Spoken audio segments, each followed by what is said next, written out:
Assalamualaikum warahmatullahi wabarakatuh. Kami dari kelompok 3 yang beranggotakan saya Rina Aidevani NIM 40200185. Saya Retno Farika NIM 4022000188. Perkenalkan, nama saya Risa Advani, NIM 4022000194. Perkenalkan, nama saya Rizky Aisrohadi, NIM 4022000197. Saya Sevia Widiawati dari kelas Perbankan Syariah H dengan nomor induk mahasiswa 402200200. Perkembangan teknologi komputer di industri perbankan. Yang pertama adalah perkembangan teknologi informasi komputer. Seiring dengan kemajuan teknologi di bidang transaksi, perbankan mulai menggunakan teknologi berbasis komputer untuk mempermudah transaksi dengan nasabah.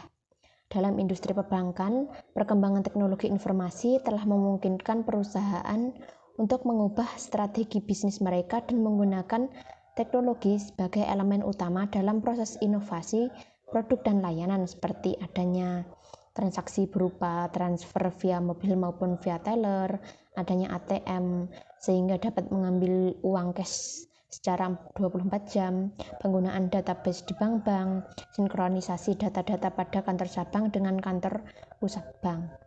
Nah, melalui jaringan komputer, hubungan atau komunikasi kita dengan pelanggan menjadi lebih efisien dan cepat. Contohnya dengan email dan telekonferensi. Nah, di rumah kita dapat berkomunikasi dengan pengguna lain untuk membangun pertemanan atau chatting dan untuk hiburan. Kita dapat menggunakannya untuk bermain game online dan berbagi file. Nah, yang kedua adalah ketersediaan teknologi dan dampaknya. Karena persaingan sengit antara pertemuan yang dihasilkan dari telekomunikasi dan teknologi informasi, banyak terobosan dan kemajuan teknologi dalam telematika telah dibuat. Bagi industri perbankan yang mengutamakan efisiensi, kepercayaan, dan layanan nasabah, maka sangat penting untuk menyusun struktur operasionalnya dengan memperluas ketersediaan kemajuan teknologi dan berkualitas tinggi untuk pertumbuhan dan bisnis. Nah, teknologi dan dampaknya bagi perbankan yang pertama adalah internet. Internet adalah jaringan modem komputer ke komputer dengan kecepatan tinggi di seluruh dunia untuk informasi publik. Setiap orang dengan PC yang dilengkapi modem dapat berkomunikasi, bertukar informasi, atau sekedar melakukan pencarian informasi global berkat Internet Service Provider atau ISP yang terhubung ke International Internet Gateway. Yang kedua adalah intranet. Komunikasi intranet untuk penggunaan internet yang memungkinkan anggota staf untuk berbagi pengetahuan dan informasi, atau media untuk menyebarkan informasi kebijakan bisnis alih-alih majalah, buletin dalam komunikasi internal perusahaan atau private network. Yang ketiga adalah extranet. Jaringan komunikasi yang dibangun antara bisnis untuk bertukar informasi dan melakukan bisnis dengan dan di antara pemasok, klien, dan pebisnis lainnya. Yang keempat, World Wide Web atau WWW, fasilitas internet dengan pertumbuhan tercepat yang menawarkan kemampuan untuk membuka atau mengirim informasi melalui saluran ataupun hypertext. Terlepas dari ukuran atau jarak informasi, entitas ini memudahkan komputer manapun yang terhubung ke web untuk langsung mendapatkan informasi umum dari setiap komputer lain di internet. E-commerce, platform perdagangan yang memanfaatkan sumber daya internet dan memungkinkan setiap orang atau bisnis memiliki koneksi digital dengan orang atau bisnis lain untuk bertransaksi usaha. Aplikasinya saat ini meliputi business to business dan business to customers. Yang keenam adalah e-retail. Penjualan retail melalui internet diperkirakan melebihi 92 juta US dollar pada tahun 2001 oleh Forrester Research pada bulan November tahun 2000. Hal ini menunjukkan bahwa internet telah menjadi perantara penjualan dengan tingkat pertumbuhan tercepat. E-government. Sistem informasi pemerintah berbasis internet yang dirancang untuk meningkatkan layanan masyarakat secara cepat dan terjangkau. Aplikasi seperti KTP, pajak, fiskal, dan SIM online adalah contohnya.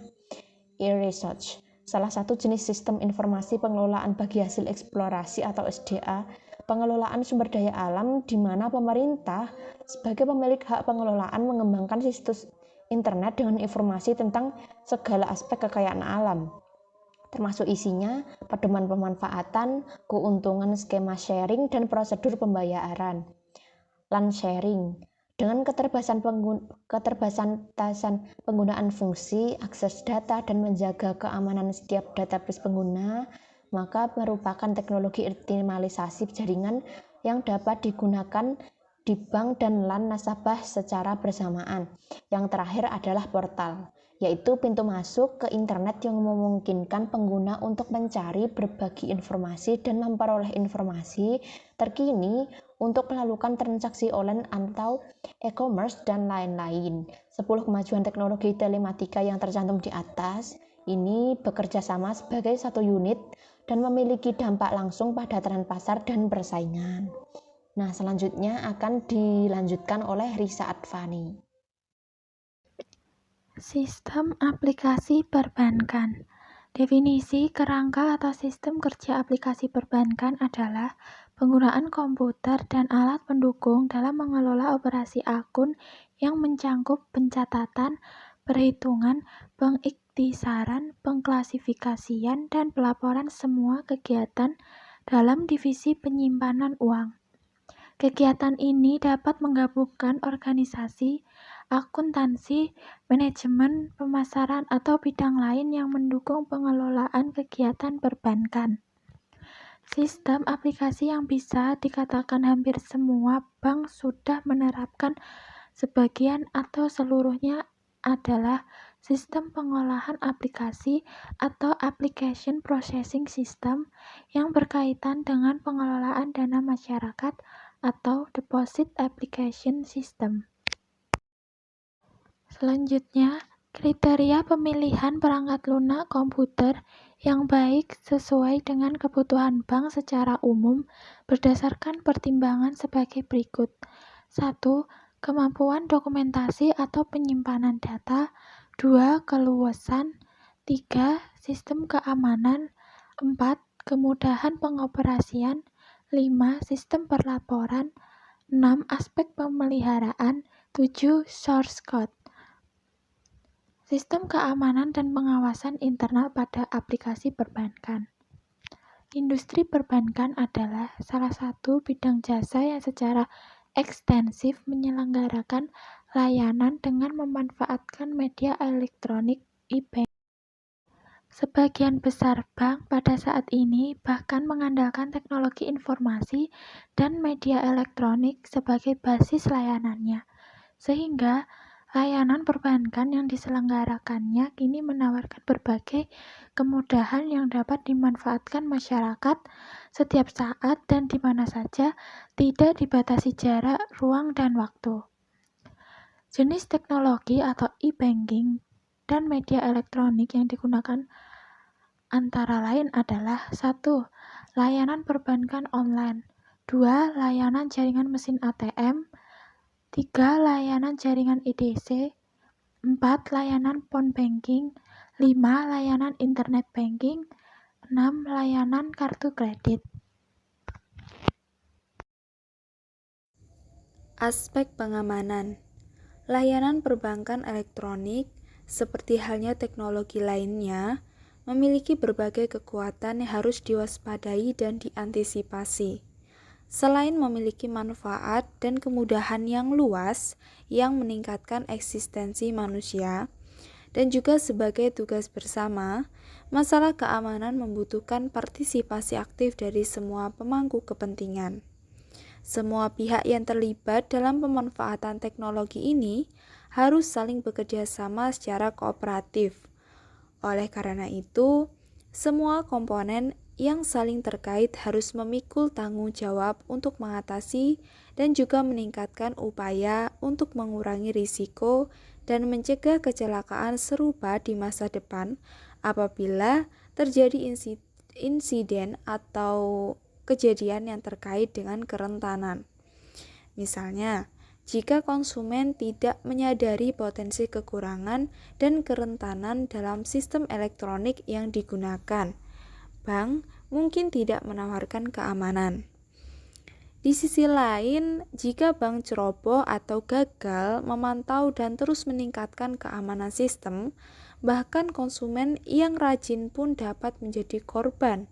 Ini juga akan menjadi tantangan untuk mengambil tindakan hukum terhadap setiap orang yang harus bertanggung jawab apabila peraturan pemerintah lemah dan aparat penegak hukum tidak memiliki alat yang diperlukan untuk mengikuti kemajuan sistem dan teknologi.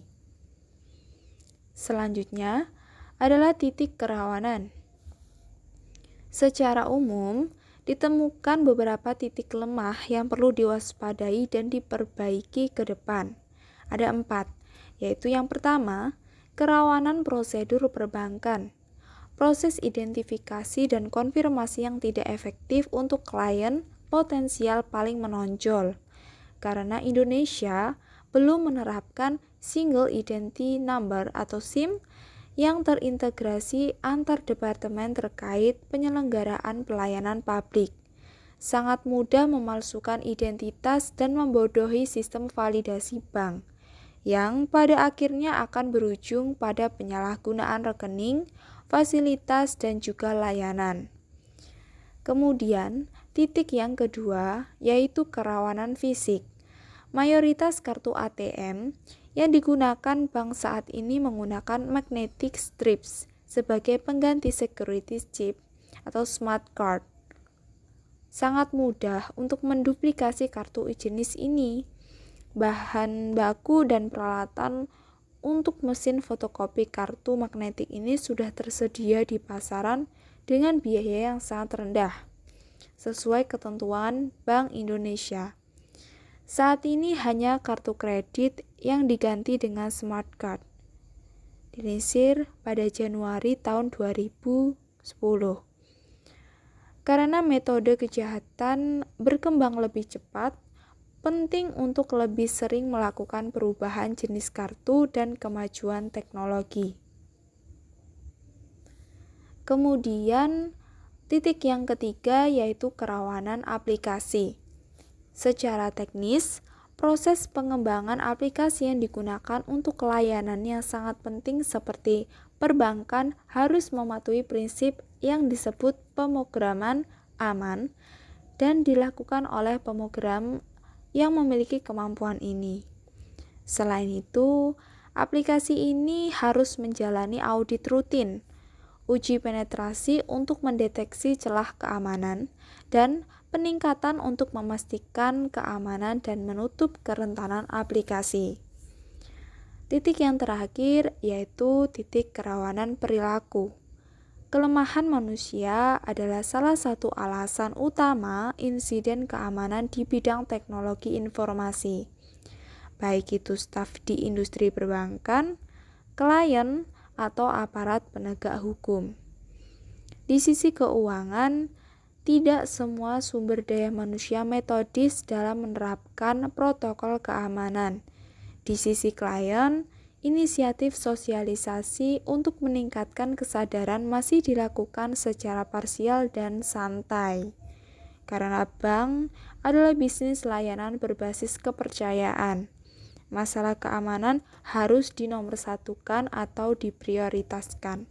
Oleh karena itu, proses ini harus dilakukan bersamaan dengan setiap kegiatan pemasaran, terintegrasi ke dalam setiap produk keuangan. Itu tidak hanya untuk e-banking dan berkelanjutan yang harus dikomunikasikan kepada klien. Jenis-jenis kartu dalam industri. Salah satu divisi yang paling signifikan dipengaruhi oleh perkembangan teknologi informasi dan komunikasi adalah perbankan. Sebagaimana permulaan, mari kita lihat kilas balik dari perkembangan terkini terkait perbankan Indonesia. Setelah lebih dari seperempat abad dimulai dari deregulasi pada tahun 1983, Sistem perbankan di Indonesia telah mengalami berbagai perubahan yang sangat mempengaruhi perekonomian Indonesia. Titik terendah perbankan itu sendiri terjadi beberapa waktu belakangan ini pada keadaan darurat multidimensi yang terjadi pada tahun 1997 yang dikenal dengan istilah krisis moneter.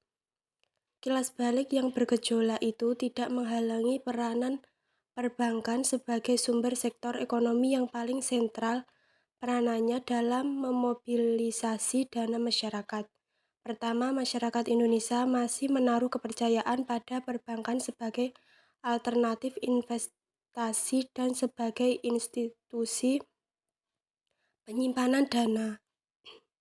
Fungsi agent of trust ini tentunya membawa konsekuensi terhadap pentingnya masalah integritas dan individu di bidang perbankan. Kedua, angka tersebut menunjukkan dominasi atau ketergantungan pada bank sebagai lembaga penyimpanan sekaligus lembaga pembiayaan dalam perekonomian di Indonesia. Ketiga, jumlah aset dan dana masyarakat yang luar biasa tentunya membutuhkan kapasitas atau efisiensi yang tinggi, baik secara kelembagaan maupun sumber daya manusia di bidang perbankan. Kapasitas institusi dan individu yang bergerak di industri perbankan tersebut tentunya memerlukan fasilitas atau alat bantu dalam pengelolaan dana dan berbagai layanan jasa keuangan terkait lainnya. Disinilah fungsi dari teknologi informasi dan komunikasi di industri perbankan. Jenis-jenis teknologi e-banking. 1. Anjungan tunai mandiri atau ATM. Terminal elektronik yang disediakan oleh lembaga keuangan atau perusahaan lain yang memungkinkan nasabah untuk melakukan penarikan dari rekening simpanannya di bank melalui setoran, cek saldo, atau pemindahan dana. 2. Komputer banking. Layanan bank yang dapat diakses oleh nasabah melalui koneksi internet ke pusat informasi bank untuk melakukan beberapa layanan perbankan, menerima dan membayar tagihan, dan sebagainya. 3. Debit or check card. Kartu yang digunakan di ATM atau terminal point of sale atau POS yang memungkinkan pelanggan mendapatkan dana yang secara langsung diambil dari rekening bank mereka. 3. Direct deposit. Salah satu bentuk pembayaran yang dilakukan oleh suatu organisasi, misalnya manajer atau kantor pemerintah, yang membayar sejumlah dana, misalnya kompensasi atau pensiun, melalui transfer elektronik. Dana ditransfer langsung setiap nasabah. 5. Direct payment atau also electronic bill payment, sebuah bentuk pembayaran yang mengizinkan nasabah untuk membayar tagihan melalui transfer dana elektronik. Dana dipertukarkan secara elektronik dari rekening nasabah ke rekening kreditur. Direct payment berbeda dari pre-authorized debit. Dalam hal ini, nasabah harus menginisiasi setiap transaksi direct payment. Selanjutnya, mengenal electronic banking. Salah satu bentuk perkembangan dari teknologi informasi adalah berkembangnya jaringan komputer, di mana setiap komputer bisa saling berkomunikasi satu sama lain dan juga saling bertukar informasi antar komputer di dalam satu jaringan. Teknologi komputer juga merupakan salah satu contoh teknologi yang berkembang pesat. Komputer tentu saja memiliki banyak sekali manfaat bagi kehidupan manusia. Bank menyediakan layanan elektronik banking atau e-banking untuk memenuhi kebutuhan Anda akan alternatif media untuk melakukan transaksi perbankan selain yang tersedia di kantor cabang dan ATM. Dengan electronic banking atau e-banking, Anda tidak perlu lagi membuang waktu untuk antri di kantor-kantor bank atau ATM. Karena saat ini banyak transaksi perbankan dapat dilakukan dimanapun dan kapanpun dengan mudah dan praktis melalui jaringan elektronik seperti internet, handphone, dan telepon. Dengan membuka rekening tabungan atau giro, dapat mengajukan layanan e-banking yang meliputi internet banking, mobile banking, phone banking, dan SMS banking. Yang pertama, internet banking. Anda dapat melakukan transaksi perbankan atau financial dan non-finansial melalui komputer yang terhubung dengan jaringan internet. Yang kedua, mobile banking adalah layanan perbankan yang dapat diakses langsung melalui telepon seluler atau handphone GSM Global for Mobile Communication dengan menggunakan SMS atau Short Message Service. Yang ketiga, phone banking adalah layanan yang diberikan untuk kemudahan dalam mendapatkan informasi perbankan dan untuk melakukan transaksi finansial non-cash melalui telepon.